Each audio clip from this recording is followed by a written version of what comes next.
Om Swastiastu, Assalamualaikum warahmatullahi wabarakatuh. Salam sejahtera untuk kita semuanya. Shalom, nama budaya. Perkenalkan Bapak, Ibu, dan adik-adik semuanya, saya Nilu Putudian Yunitasari. Dalam video kali ini akan berusaha untuk menampilkan materi terkait dengan sejarah dan perkembangan proses keperawatan.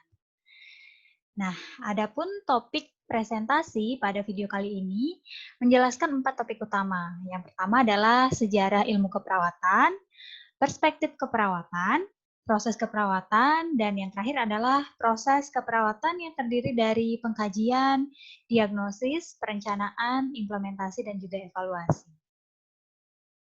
Nah, kita mulai terlebih dahulu dengan sejarah ilmu keperawatan di Indonesia maupun secara global. Nah, kita mulai dulu secara global. Jadi, keperawatan sendiri sudah ada sejak tahun 1800-an.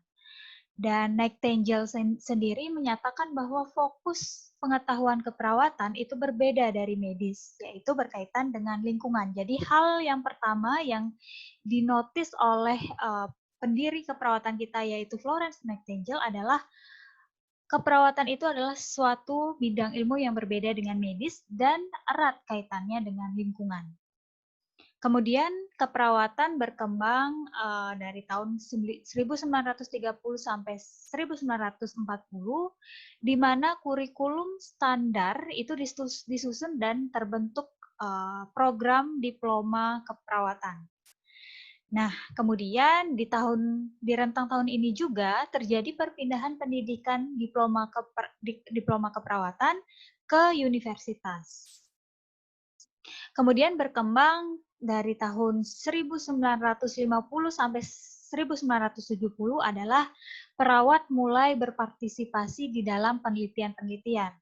Program penelitian juga masuk ke dalam kurikulum, dan jurnal keperawatan yang pertama yang disusun oleh pendahulu kita bernama Nursing Research. Jadi Nursing Research ini memuat beberapa temuan-temuan terkait dengan asuhan keperawatan yang sudah dilakukan. Kemudian dilakukan penelitian dan dipublikasikan dalam Nursing Research ini, atau jurnal yang berhubungan dengan keperawatan pertama di dunia.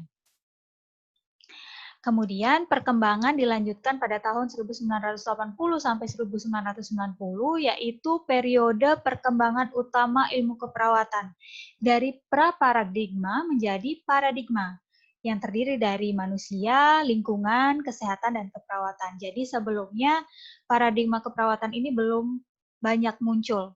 Yang muncul adalah hanya satu atau dua teori saja. Misalnya seperti Florence Nightingale awalnya hanya meyakini bahwa yang mempengaruhi kesehatan dari seorang manusia itu hanya lingkungan saja. Jadi belum dikaitkan antara manusia, lingkungan, kesehatan, dan keperawatan.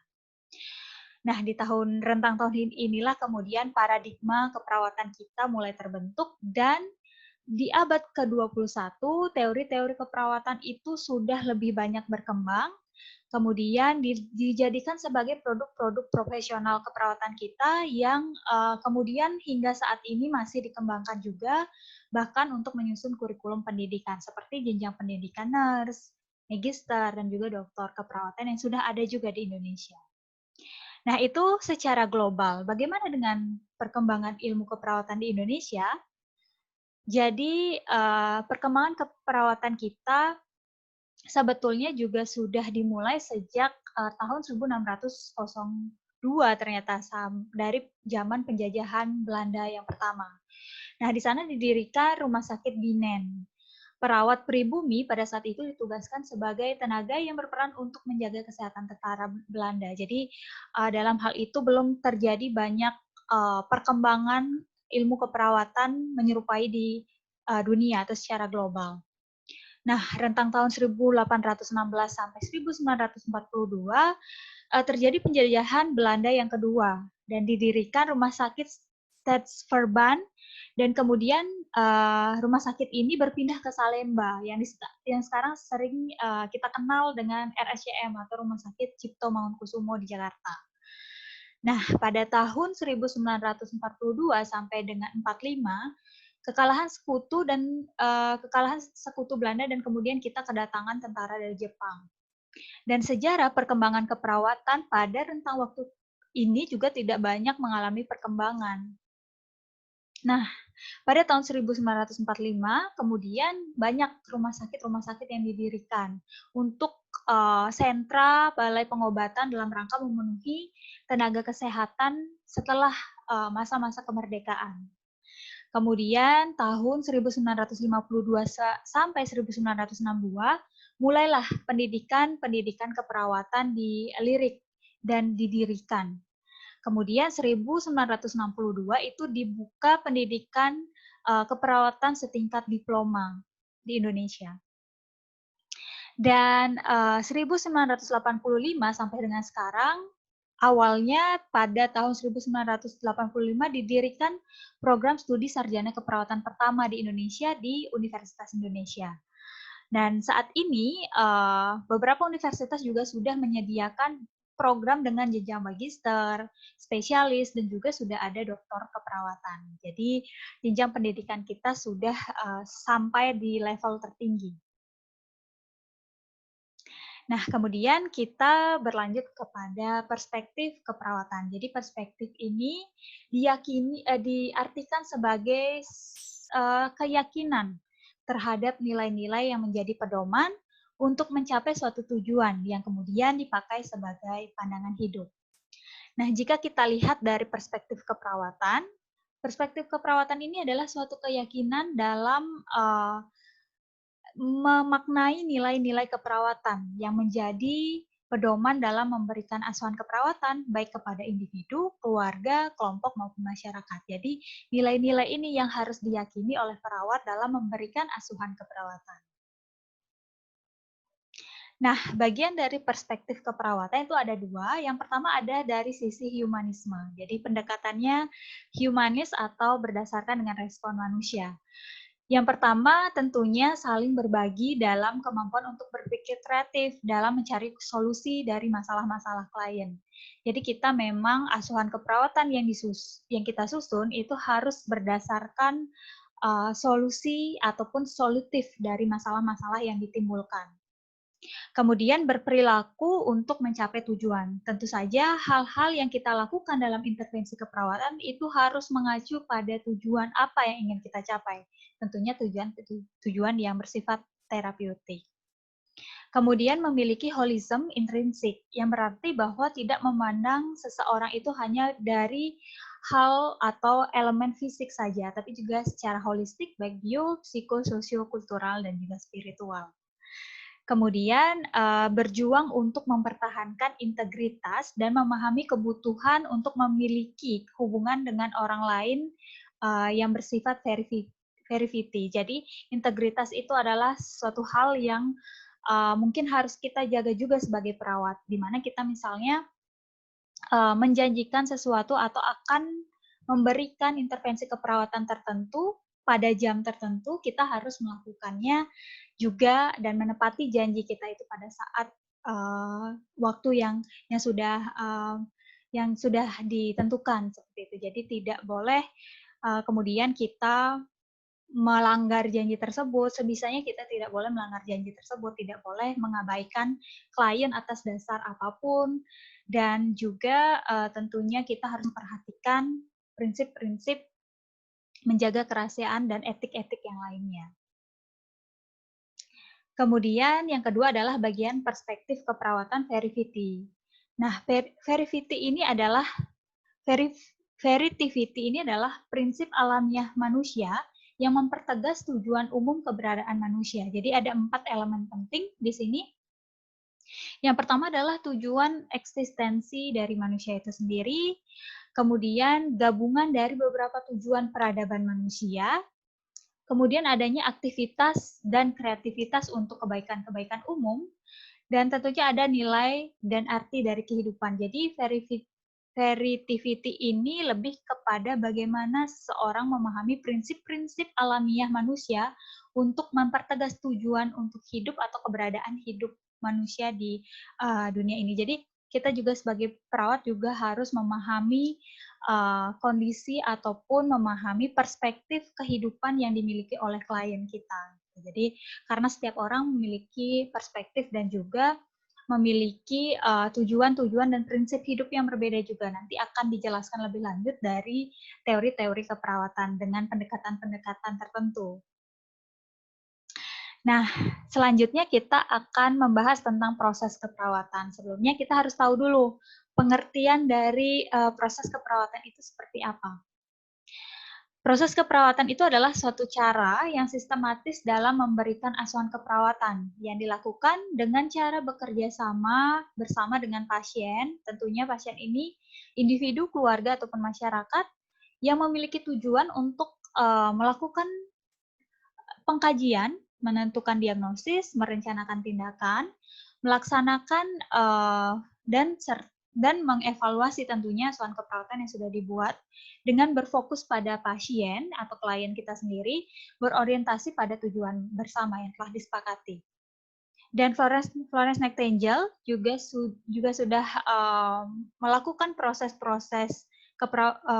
keperawatan ini yang bertujuan untuk memenuhi kebutuhan dasar klien dan juga menata lingkungan menjadi lingkungan yang adekuat. Jadi Florence Nightingale memang betul-betul berfokus pada kondisi lingkungan sekitar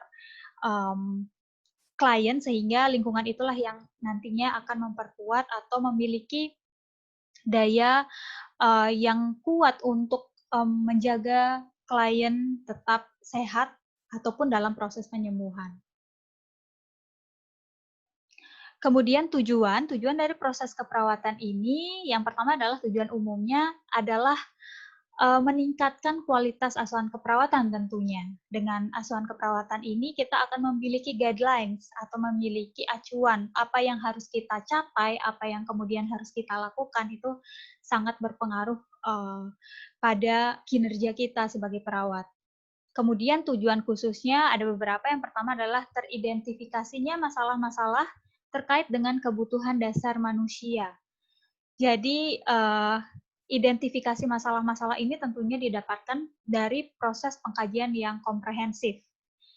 Kemudian dapat menentukan diagnosa keperawatan. Jadi diagnosa keperawatan ini adalah ujung tombaknya kemudian bagaimana kita menyusun rencana dan juga bagaimana kita menyusun kriteria hasil yang ingin kita capai untuk kebaikan kondisi dari klien. Kemudian tentunya tersusun perencanaan keperawatan yang tepat untuk mengatasi diagnosis keperawatan yang kita susun. Yang keempat, terlaksananya tindakan-tindakan keperawatan secara tepat dan terencana. Nah, ini yang saya seperti yang saya sampaikan tadi bahwa kita memiliki guidelines tindakan dan juga memiliki kriteria hasil yang tepat dan tentunya kita secara smart atau sistematik, measurable, achievable dan lain sebagainya itu bisa kita lakukan dan bisa kita tulis sebelumnya gitu dalam proses keperawatan yang baik. Kemudian diketahuinya perkembangan klien. Nah, perkembangan klien ini juga tentunya bisa kita ketahui secara baik dengan melakukan proses keperawatan dan dokumentasi keperawatan yang baik. Kemudian dapat ditentukannya tingkat keberhasilan asuhan keperawatan. Tentu saja hal ini bisa dilakukan dengan optimal ketika proses dokumentasi keperawatan kita baik dan juga pada saat menyusun perencanaan dan kriteria hasil itu memang hal yang realistis untuk dicapai oleh perawat dan juga oleh klien, kondisi klien. Nah, kita beranjak kepada proses keperawatan. Jadi proses keperawatan di sini yang akan saya jelaskan secara superficial saja karena Bapak, Ibu, dan adik-adik semuanya nanti akan mendapatkan kembali materi-materi per item ini secara lebih rinci beserta kasusnya di pertemuan-pertemuan selanjutnya atau video-video selanjutnya. Nah, proses keperawatan di sini akan saya jelaskan secara mendasar terlebih dahulu dari pengertian dan bagaimana tujuannya. Yang pertama dari pengkajian, diagnosis, perencanaan, implementasi, dan juga evaluasi. Nah, dari pengkajian, jadi pengkajian ini adalah tahap awal Bapak, Ibu, dan adik-adik semuanya. Jadi tahap awal dari proses keperawatan dan merupakan suatu proses yang sistematis dalam pengumpulan data dari berbagai sumber data untuk mengevaluasi dan mengidentifikasi status kesehatan klien. Jadi tidak hanya langsung atau pengkajian secara objektif langsung saja, tapi juga bisa dilihat dari rekam medis, kemudian wawancara dengan klien dan wawancara dengan keluarga klien maksudnya. Kemudian pengkajian ini adalah menjadi dasar pemikiran dalam memberikan asuhan keperawatan sesuai dengan kebutuhan klien. Dan pengkajian yang lengkap dan sistematis sesuai dengan fakta tentunya itu akan sangat penting untuk menjadi rumusan diagnosis keperawatan. Jadi ketika kita salah atau misalnya kurang missing dalam pengkajian, maka hal itu juga akan mempengaruhi proses-proses selanjutnya, baik dalam penegakan diagnosis, kemudian diagnosis pun nantinya akan kurang tepat.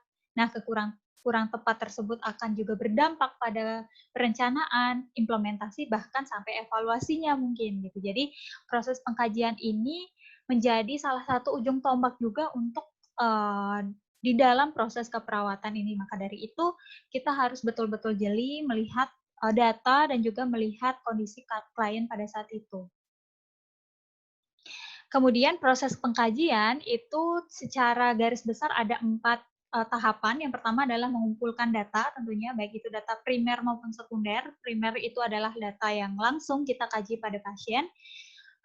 Sekunder itu adalah data-data penunjang, misalnya lab, data-data lab, kemudian data-data rekam medik yang lainnya, seperti itu. Kemudian untuk yang kedua, setelah kita mengumpulkan data adalah mengelompokkan dan mengatur data itu sendiri. Jadi kita harus mengelompokkan data-data yang memang memiliki tendensi yang sama. Misalnya untuk nyeri apa saja data-data yang kira-kira mendukung dari masalah nyeri tersebut gitu. Jadi kita kelompokkan data-datanya sehingga nanti akan gampang pada saat penegakan diagnosis. Kemudian yang ketiga adalah validasi data. Validasi data ini bisa dilakukan dengan wawancara mungkin orang-orang terdekat dari klien gitu. Misalnya pernah mengkonsumsi alkohol gitu misalnya kliennya tidak mengaku pernah mengonsumsi alkohol. Maka dari itu kita boleh validasi data ke orang-orang terdekat, baik itu keluarga ataupun orang-orang terdekat lainnya.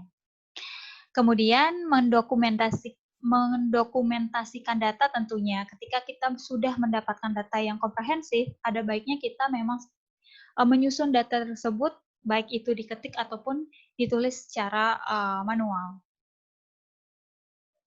Kemudian setelah kita melakukan proses pengkajian, tentunya kita berlanjut pada penegakan diagnosis keperawatan. Nah, diagnosis keperawatan ini apa? Jadi, diagnosis keperawatan merupakan suatu pertanyaan yang menggambarkan respon manusia. Jadi, keadaan sehat atau perubahan pola interaksi begitu aktual ataupun potensial dari individu ataupun kelompok. Jadi, diagnosis keperawatan ini adalah suatu pernyataan yang menjadi masalah utama dalam hasil-hasil dari pengelompokan data pengkajian tadi. Kemudian diagnosis keperawatan merupakan penilaian klinis tentang respon individu, keluarga, ataupun komunitas terhadap masalah kesehatan atau proses kehidupan aktual, risiko, sindrom, ataupun potensial sebagai dasar pemilihan intervensi keperawatan. Jadi, diagnosis keperawatan ini Bapak Ibu tidak hanya ada aktual, risiko, dan potensial saja, tapi juga ada sindrom. Nanti pada pertemuan selanjutnya akan saya jelaskan lebih lanjut terkait dengan jenis-jenis diagnosis ini. Dan hal ini memang sebagai dasar dalam pemilihan intervensi keperawatan. Seperti yang saya katakan tadi, ketika memang kita sudah komprehensif dalam melakukan pengkajian, tentunya kita akan mendapatkan data yang cukup banyak dan pengelompokan data itu pun akan sangat kaya sekali dengan informasi seperti itu Bapak Ibu. Sehingga hal inilah yang menjadi dasar kita mengangkat suatu diagnosis keperawatan yang tepat untuk klien. Nah, inilah proses penegakan diagnosis. Yang pertama dengan menganalisis data terlebih dahulu yang kita dapatkan tadi dari pengelompokan data, kemudian mengidentifikasi masalahnya, kira-kira apa masalah yang tepat. Jadi kita juga mengacu pada buku panduan, baik itu Nanda maupun SDKI, di situ sudah ada batasan karakteristik dan juga faktor-faktor risiko yang berkaitan. Kemudian merumuskan pernyataan masalah fokus. Jadi masalah fokusnya apa? Misalnya nyeri. Jadi belum ditegakkan diagnosis keperawatan. Setelah merumuskan pernyataan fokus, kita menegakkan diagnosis keperawatan. Misalnya nyeri akut berhubungan dengan agen cedera fisik ditandai dengan klien tampak meringis. Misalnya seperti itu. Jadi diagnosis keperawatan itu sudah lengkap dengan batasan karakteristik dan juga faktor risiko jika memang itu adalah diagnosis aktual. Nah, selanjutnya kita setelah menegakkan diagnosis, tentunya kita akan membuat rencana keperawatan. Jadi perencanaan keperawatan ini berisikan dua hal penting. Yang pertama adalah kriteria hasil apa yang ingin kita capai. Kemudian yang kedua adalah rencana intervensi, apa yang ingin kita lakukan. Perencanaan secara definisi itu berarti bahwa pengembangan strategi desain untuk mencegah, mengurangi, dan mengatasi masalah yang telah teridentifikasi dalam diagnosis keperawatan. Nah, desain perencanaan itu menggambarkan sejauh mana kita mampu untuk menetapkan cara menyelesaikan masalah yang efektif dan efisien. Proses penyusunan rencana ini tentunya yang pertama adalah didahului dengan memprioritaskan masalah terlebih dahulu gitu. Jadi proses penyapihan ataupun yang kita kenal dengan scoring masalah ataupun diagnosis keperawatan itu dilakukan di antara kita selesai pada saat kita selesai menyusun atau mengidentifikasi diagnosis keperawatan dan pada saat kita akan mengawali proses penyusunan rencana gitu. Jadi dia di tengah-tengah sebetulnya. Kemudian yang kedua adalah menyusun hasil ataupun tujuan yang ingin dicapai. Jadi ini adalah kriteria hasilnya. Jadi Bapak Ibu bisa nanti pada merumuskan tujuan atau hasil yang ingin dicapai ini berdasarkan NOC atau Nursing Outcome Classification atau berdasarkan SLKI, jadi standar luaran keperawatan Indonesia. Yang ketiga adalah memilih intervensi keperawatan. Jadi memilih intervensi keperawatan ini juga kita harus sesuaikan dengan tujuan ataupun hasil yang ingin kita capai. Jangan sampai tumpang tindih. Hasil yang kita capai tidak ada untuk melengkapi si intervensi ini, justru intervensi ini overlap gitu. Atau mungkin tujuan yang ingin kita capai sebetulnya ada, tapi intervensi yang kita gunakan untuk mencapai hasil tersebut itu tidak ada gitu. Jadi harus disesuaikan, harus matching. Misalnya untuk mengurangi nyeri. Jadi untuk mengurangi nyeri pilihlah beberapa intervensi untuk mengurangi nyeri. Misalnya di NIC ada kompres hangat atau teknik relaksasi nafas dalam dan lain sebagainya. Nah, kemudian setelah itu tentunya menulis dan mendokumentasikan rencana keperawatan yang memang sudah kita susun. Jadi ketika itu ketika kita sudah menetapkan itu ada baiknya kita tulis sehingga pada saat melakukan atau mengimplementasikannya kita memiliki pedoman yang cukup jelas. Kemudian kita berlanjut ke implementasi keperawatan karena kita sudah menyusun perencanaan tadi, baik itu kriteria hasil maupun intervensi yang ingin kita lakukan. Nah, pengertiannya adalah implementasi keperawatan merupakan realisasi atau bentuk dari implementasi kita terhadap rencana tindakan untuk mencapai tujuan yang telah ditetapkan. Jadi implementasi ini sebetulnya kita harus melakukan apa yang sudah kita tulis pada perencanaan yang telah disusun. Kemudian kegiatan implementasi juga meliputi pengumpulan data berkelanjutan, mengobservasi respon klien selama dan sesudah pelaksanaan kegiatan, kemudian menilai data-data baru. Jadi pada saat proses implementasi ini pun bisa dilakukan beberapa evaluasi yang bersifat sementara seperti itu. Jadi evaluasi formatif saja untuk mengetahui bagaimana respon klien ketika pelaksanaan tindakan pada saat itu. Dan juga menilai data-data baru. Bisa saja pada saat proses implementasi ada diagnosis baru yang muncul, Bapak Ibu atau adik-adik semuanya. Jadi ketika memang ada diagnosis baru yang muncul itu tidak masalah. Maka dari itu diagnosis ini tetap kita angkat dan tetap kita buat rumusan masalah, kemudian tetap kita buat juga perencanaannya. Nah, inilah proses implementasi yang bisa kita lakukan dengan yang pertama adalah mengkaji kembali kondisi klien. Jadi, kita harus, mengklarifikasi ulang apakah betul pada saat ini, kliennya masih mengalami nyeri dengan skala yang, cukup tinggi misalnya.